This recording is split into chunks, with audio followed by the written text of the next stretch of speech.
ನಮಸ್ಕಾರ friends. U S president Trump ಕಾರಣದಿಂದ over all global market ಅಲ್ಲಿ ಈಗ ತಾರಿಫ್ ವಾರ್ ನಡೀತಾ ಇದೆ. ಸೊ ನಿನ್ನೆ ದಿನ ನಮ್ಮ ಇಂಡಿಯನ್ ಮಾರ್ಕೆಟ್ ಈ ತಾರಿಫ್ ವಾರ್ ಕಾರಣ ಒಂದು ದೊಡ್ಡ ಗ್ಯಾಪ್ ಡೌನ್ ಅಲ್ಲಿ ಓಪನ್ ಆಯಿತು 22,000 ಕೆಳಗಡೆ. ಸೊ ಇಲ್ಲಿ ನೀವು ನೋಡ್ಬೋದು 22,000 ಕೆಳಗಡೆ ಓಪನ್ ಆದ್ಮೇಲೆ ದಿನದ ಸ್ಟಾರ್ಟಿಂಗ್ ಅಲ್ಲಿ ಒಂದು ರಿಕವರಿ, ಅದಾದ್ಮೇಲೆ ಸೆಕೆಂಡ್ ಹಾಫ್ ಅಲ್ಲಿ ಒಂದು ಪಾಸಿಟಿವ್ ರಿಕವರಿನ ಕಂಡು ನಿಫ್ಟಿ ಡೇ ಹೈ ನಲ್ಲಿ ಬಂದು ಕ್ಲೋಸ್ ಆಗಿತ್ತು. ಸೊ ಅದನ್ನ ಫಾಲೋ ಮಾಡಿ ಹಾಗೂ ನಿನ್ನೆ ದಿನ ಯು ಎಸ್ ಮಾರ್ಕೆಟ್ ಅಲ್ಲಿ ನಾವು ಈಗ ಚಾರ್ಟ್ ಗೆ ಬಂದು ಇಲ್ಲಿ ನೋಡಿದ್ರೆ ಯು ಎಸ್ ಮಾರ್ಕೆಟ್ ಅಲ್ಲಿ ಕೂಡ ಲೋವರ್ ಲೆವೆಲ್ ಇಂದ ಒಂದು ರಿಕವರಿ ಬಂದಿತ್ತು. ಅದ್ರ ಕಾರಣ ನಾವು ಅಗೇನ್ ಇಂಡಿಯನ್ ಮಾರ್ಕೆಟ್ ಅಲ್ಲಿ ಒಂದು ಗ್ಯಾಪ್ ಅಪ್ ಓಪನಿಂಗ್ ನ ನೋಡಿದ್ವಿ. ಅದಾದ್ಮೇಲೆ ಗ್ಯಾಪ್ ಫಿಲ್ ಮಾಡಿ ನಿಫ್ಟಿ ಅಗೇನ್ ದಿನದ ಹೈ ಮಾಡಿದ್ದು ನಿಯರ್ 22,700 ಹತ್ರ ಹಾಗೂ ಕ್ಲೋಸಿಂಗು 22,500 ಹತ್ರ ಈಗ ಕ್ಲೋಸಿಂಗ್ ನ ಕಂಡಿದೆ. ಸೊ ಇಲ್ಲಿಂದ ನಾವು ನೆಕ್ಸ್ಟ್ ನಾಳೆ ದಿನ ಅದು 9th ಏಪ್ರಿಲ್ಗೆ ಲೆವೆಲ್ಸ್ ನ ಈಗ ಡಿಸ್ಕಸ್ ಮಾಡೋಕೆ ಶುರು ಮಾಡೋಣ. ಇನ್ನು 9th April Nifty weekly expiry ಕೂಡ ಇರುತ್ತೆ. 10th ಏಪ್ರಿಲ್ ಮಹಾವೀರ್ ಜಯಂತಿ ಕಾರಣ ಮಾರ್ಕೆಟ್ ಹಾಲಿಡೇ ಇರುತ್ತೆ. ಹಾಗಾಗಿ ಬುಧವಾರ ದಿನನೇ ನಿಫ್ಟಿ ವೀಕ್ಲಿ ಎಕ್ಸ್ಪೈರಿ ಇರುತ್ತೆ. ಸೊ ಹಾಗೂ ನಾಳೆ ದಿನ ನಿಫ್ಟಿ ವೀಕ್ಲಿ ಎಕ್ಸ್ಪೈರಿ ಜೊತೆಗೆ ಆರ್ ಬಿ ಐ ಪಾಲಿಸಿ ಕೂಡ ಇದೆ. So R B I policy ಬೆಳಿಗ್ಗೆ 10 ಗಂಟೆಗೆ ಬರುತ್ತೆ. ಅದರ ಕಾರಣ ನಾವು ನಿಫ್ಟಿನಲ್ಲಿ ಈಗ ಹೈ ಪ್ರೀಮಿಯಂ ನ ನೋಡಬಹುದು. ಸೊ ಯೂಶಲಿ ಎಕ್ಸ್ಪೈರಿ ಡೇ ನಲ್ಲಿ ಅಟ್ ದ ಮನಿ ಪೊಸಿಷನ್ ಅಲ್ಲಿ ಪ್ರೀಮಿಯಮ್ಸ್ ನಿಯರ್ 50 to 60 ಇರ್ತವೆ. ಆದ್ರೆ ಈಗ ಅಟ್ ದ ಮನಿನಲ್ಲಿ ಕಾಲ್ ಸೈಡ್ ಅಲ್ಲಿ 185 ಪಾಯಿಂಟ್ಸ್ ಇದೆ ಹಾಗೂ ಪುಟ್ ಸೈಡ್ ಅಲ್ಲಿ ಇಲ್ಲಿ ಕೂಡ ನಿಯರ್ 180 ಪಾಯಿಂಟ್ಸ್ ಇದೆ.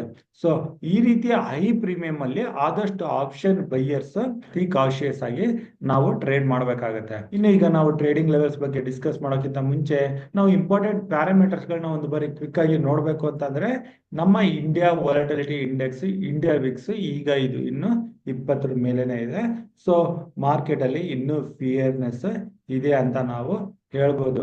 ಸೊ ಇದು ಯಾವಾಗ ಫಿಯರ್ನೆಸ್ ಕಡಿಮೆ ಆಗುತ್ತೆ ಅಂತ ನಾವು ನೋಡ್ಬೇಕು ಅಂತಂದ್ರೆ ಆಕ್ಚುಲಿ ಇಂಡಿಯಾ ವಾಲಟಿಲಿಟಿ ಇಂಡೆಕ್ಸ್ 18ರ ಕೆಳಗಡೆ ಅಥವಾ 16ರ ಕೆಳಗಡೆ ಬಂದ್ರೆ ಓವರ್ ಆಲ್ ಆಗಿ ಮಾರ್ಕೆಟ್ ಅಲ್ಲಿ ಫಿಯರ್ ಕಡಿಮೆ ಆಗಿದೆ ಅಂತ ನಾವು ಕನ್ಸಿಡರ್ ಮಾಡಬಹುದು. ಸೊ ಇಲ್ಲಿ ಹೈಯಲ್ಲಿ ಇರೋವರೆಗೂ ಮಾರ್ಕೆಟ್ ಅಲ್ಲಿ ಯಾವುದೇ ಕ್ಷಣದಲ್ಲಿ ಒಂದು ದೊಡ್ಡ ಕರೆಕ್ಷನ್ ಬರೋ ಚಾನ್ಸಸ್ ಇರುತ್ತೆ. ಸೊ ಅದನ್ನ ನಾವು ನೆನಪಿನಲ್ಲಿ ಇಟ್ಕೋಬೇಕು. ಇದನ್ನ ಬಿಟ್ರೆ ಅದರ ಪ್ಯಾರಾಮೀಟರ್ಸ್ ಅಲ್ಲಿ ಯು ಎಸ್ ಡಾಲರ್ ಇಂಡೆಕ್ಸ್ 103 ಹತ್ರ ಇದೆ. ಸ್ವಲ್ಪ ಇದು 102 ಇಂದ ರಿಕವರಿ ಆಗಿ 103 ಹತ್ರ ಬಂದಿದೆ. ಯು ಎಸ್ 10-year ಬಾಂಡ್ ಇದು 4ರ ಕೆಳಗಡೆ ಹೋಗಿತ್ತು, ಈಗ ಹಾಗೆ 4ರಿಂದ ರಿಕವರಿ ಆಗಿ ಮೇಲೆ ಹೋಗ್ತಾ ಇದೆ. Rupee value against U S dollar, ಇಲ್ಲಿ ಕೂಡ ನಮ್ಮ rupee U S dollar against weak ಆಗ್ತಾ ಇದೆ. ಸೊ ನಮ್ಮ ಎಲ್ಲಾ ಪ್ಯಾರಾಮೀಟರ್ಸ್ ಪಾಸಿಟಿವ್ ಟು ನೆಗೆಟಿವ್ ಹೋಗ್ತಿದಾವೆ ಅಂತ ಹೇಳ್ಬೋದು. ಬ್ರೆಡ್ ಕ್ರೂಡ್ ಆಯಿಲ್ ಮಾತ್ರ 64 ಹತ್ರನೇ ಇದೆ. ಸೊ ಇಲ್ಲಿಂದ ಯಾವುದೇ ನೆಗೆಟಿವ್ ಇಂಪ್ಯಾಕ್ಟ್ ಇಲ್ಲ. ಆದ್ರೆ ಇತರ ಪ್ಯಾರಾಮೀಟರ್ಸ್ ಪಾಸಿಟಿವ್ ಟು ನ್ಯೂಟ್ರಲ್ ಹೋಗ್ತಾ ಇದಾವೆ. ಇನ್ನು ನಾವು ಮಾರ್ಕೆಟ್ ಬ್ರೆತ್ ನ ಚೆಕ್ ಮಾಡಿದ್ರೆ ಮಾರ್ಕೆಟ್ ಬ್ರೆತ್ ಇವತ್ತಿನ ದಿನ ಪಾಸಿಟಿವ್ ಆಗಿತ್ತು. ಔಟ್ ಆಫ್ 50 ನಿಫ್ಟಿ ಸ್ಟಾಕ್ಸ್ ಅಲ್ಲಿ 49 ಸ್ಟಾಕ್ಸ್ ಪಾಸಿಟಿವ್ ಅಲ್ಲಿ ಕ್ಲೋಸ್ ಆಗಿದ್ವು. ಇನ್ನು ಎಫ್ ಐಸ್ ಮಾತ್ರ ಇಂಡಿಯನ್ ಮಾರ್ಕೆಟ್ ಅಲ್ಲಿ ನೆಗೆಟಿವ್ ಆಗೇ ಇದ್ದಾರೆ, ಅದು ನಮ್ಗೆ ತಿಳಿದಿರಬೇಕಾಗುತ್ತೆ. ಇನ್ನು ನಾವು ನಿಫ್ಟಿ ಆಪ್ಷನ್ ಚೈನ್ ಅಲ್ಲಿ ನೋಡಿದ್ರೆ ನಿಫ್ಟಿಗೆ ಈಗ ಇಮಿಡಿಯೇಟ್ ಆಗಿ 22,500 ಹತ್ರ ಸಪೋರ್ಟ್ ಇದೆ ಹಾಗೂ ಮೇಲೆ ರೆಸಿಸ್ಟೆನ್ಸ್ ಡೈರೆಕ್ಟ್ ಆಗಿ 23,000 ಹತ್ರ ಇಲ್ಲಿ ಕಾಣಿಸ್ತಾ ಇದೆ. ಸೊ ಈ ಪಾಯಿಂಟ್ಸ್ ನ ಇಟ್ಕೊಂಡು ನಾವು ನಿಫ್ಟಿನಲ್ಲಿ ಟ್ರೇಡಿಂಗ್ ಲೆವೆಲ್ಸ್ ನ ಹುಡುಕಿದ್ರೆ ನಿಫ್ಟಿಗೆ ಈಗಿನ ಲೆವೆಲ್ ಇಂದ ಮೇಲೆ 22,800 to 900 ಇಲ್ಲಿ 10 day moving average, 20 day moving average ಹಾಗೂ 23,000 ಹತ್ರ 50 ಡೇ ಮೂವಿಂಗ್ ಆವರೇಜ್ ಇದೆ. ಸೊ ಈ ಲೆವೆಲ್ಸ್ ರೆಸಿಸ್ಟೆನ್ಸ್ ಲೆವೆಲ್ ಆಗಿರುತ್ತೆ. ಸೊ ನಿಫ್ಟಿ ಈಗ 22,535 ಹತ್ರ ಕ್ಲೋಸ್ ಆಗಿದೆ. ಸೊ ಇಲ್ಲಿ ನಾವು ನಿಫ್ಟಿನಲ್ಲಿ ಓನ್ಲಿ ಲಾಂಗ್ ಪೊಸಿಷನ್ಸ್ ನ ಯೋಚನೆ ಮಾಡಬೇಕಾಗಿರೋದು only R B I policy ಬಂದ್ಮೇಲೆ. ಆರ್ ಬಿ ಐ ಪಾಲಿಸಿ ಬಂದ್ಮೇಲೆ ನಿಫ್ಟಿ ಏನಾದ್ರು 22,700 ಮೇಲೆ ಸಸ್ಟೈನ್ ಆಯ್ತು ಅಂತಂದ್ರೆ 22,950 23,000 ವರೆಗೆ ಒಂದು ಮೊಮೆಂಟಮ್ ನ ನೋಡ್ಬೋದು. ಅದೇನಾದ್ರೂ ಇಲ್ಲಿ ಶಾರ್ಪ್ ಮೊಮೆಂಟಮ್ ಬಂದು ಇದೇ ಲೆವೆಲ್ ಅಲ್ಲಿ 23,900 ಅಥವಾ 23,000 ಇದೇ ಲೆವೆಲ್ ಅಲ್ಲಿ ನಿಫ್ಟಿ ಟ್ರೇಡ್ ಆಗ್ತಾ ಇದ್ರೆ ಸೆಕೆಂಡ್ ಹಾಫ್ ಅಲ್ಲಿ ಇಂಡಿಯನ್ ಮಾರ್ಕೆಟ್ ಕ್ಲೋಸ್ ಆಗೋಕ್ಕಿಂತ ಮುಂಚೆ ಒಂದು ಶಾರ್ಪ್ ಪ್ರಾಫಿಟ್ ಬುಕ್ಕಿಂಗ್ ಬರೋ ಚಾನ್ಸಸ್ ಇರುತ್ತೆ. ಕಾರಣ ಇಲ್ಲಿ ಒಂದು ದೊಡ್ಡ ಗ್ಯಾಪ್ ಡೌನ್ ಆಗಿದ್ರ ನಂತರ ಈ ಗ್ಯಾಪ್ ನ ಫಿಲ್ ಆಗಿ ಕನ್ಸಾಲಿಡೇಷನ್ ಆಗಿದ್ರ ನಂತರ ಒಂದು ಪ್ರಾಫಿಟ್ ಬುಕ್ಕಿಂಗ್ ಬರೋ ಚಾನ್ಸಸ್ ಇರುತ್ತೆ. ಹಾಗೂ ಡೊನಾಲ್ಡ್ ಟ್ರಂಪ್ ಎಲ್ಲಾ ದೇಶಗಳಿಗೆ ತಾರೀಫ್ ಏನು ಹೇಳಿದರೆ ಅದು 9th ಏಪ್ರಿಲ್ ನಾಳೆಯಿಂದ ಇಂಪ್ಲಿಮೆಂಟ್ ಆಗೋದಿದೆ. ಸೊ ಅಲ್ಲಿ ಏನಾದರೂ ಚೇಂಜಸ್ ಬಂದ್ರೆ ಅಥವಾ ಮಾರ್ಕೆಟ್ಗೆ ಇಷ್ಟ ಆಗದೆ ರೀತಿ ಏನಾದರೂ ಅನೌನ್ಸ್ಮೆಂಟ್ ಬಂದ್ರೆ ಆ ಸಮಯದಲ್ಲಿ ಪ್ರಾಫಿಟ್ ಬುಕ್ಕಿಂಗ್ ಬರೋ ಚಾನ್ಸಸ್ ಇರುತ್ತೆ.